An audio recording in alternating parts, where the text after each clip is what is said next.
Nandun daw yung names nung nila Senator Bato and si former Justice Secretary Vitaliano Aguirre. Ano po yung balita niya doon sa issue na yun? Tatapatin ko kayo, ang pending na lang ng warrant na maaaring lumabas ay para kay Bato at kay Bongo. Baka kay Albayalde pa. Ito yung nag-implement through the PNP. Si Bongo naman yung paymaster. Substantial yung testimony ni Garma at magte-testify siya. Kumakahol na naman ang asong ulul pati midyan na ututo niya. Senador pa ba yan? Hindi na po yan senador. Tinakot niya pa si Senador Bato at si Senador Bongo para hindi bumanat sa administrasyon. Kay President Duterte nga wala pang kaso. Ngayon lang September kinasuhan siya. Inaresto siya, kinulong na wala pang kaso. Kaya pala hindi dinala sa local court ng Pilipinas kasi wala palang kaso ipresenta.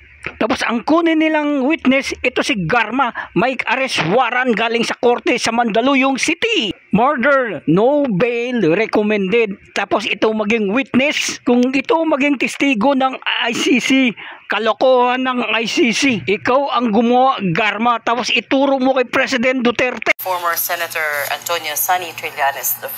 Good afternoon. Merong portion daw dun sa na redacted na andun daw yung names nung nila Senator Bato and si former Justice Secretary Vitaliano Aguirre.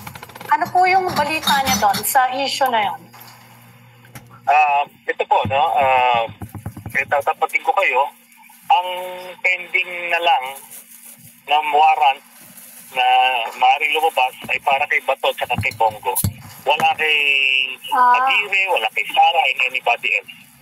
So, ang kung meron man dyan, baka kay Albayalde pa.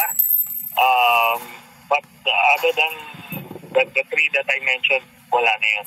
Hindi naman kasi ibig sabihin na nandoon sa mga documents ay automatic na.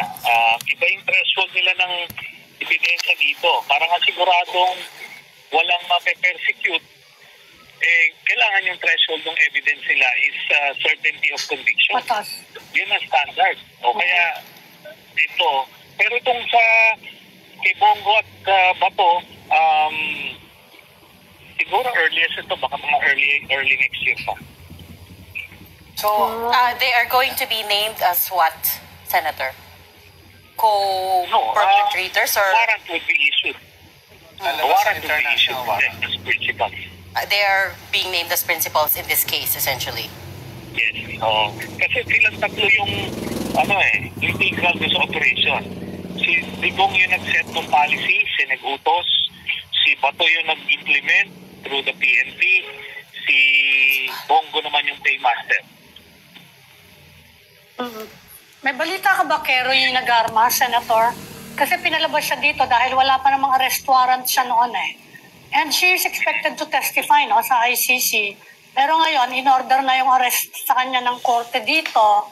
And merong mga nag-aalala na baka hindi na matuluyan yung kanyang testimony, which people think is critical para establish yung yung payoff, di ba? Yung pay system para doon sa yung reward system para doon sa systematic nature ng crimes against humanity. May balita ba kayo about her? Yes. Very crucial, very substantial yung testimony ni Garma at magte-testify siya laban kay Duterte.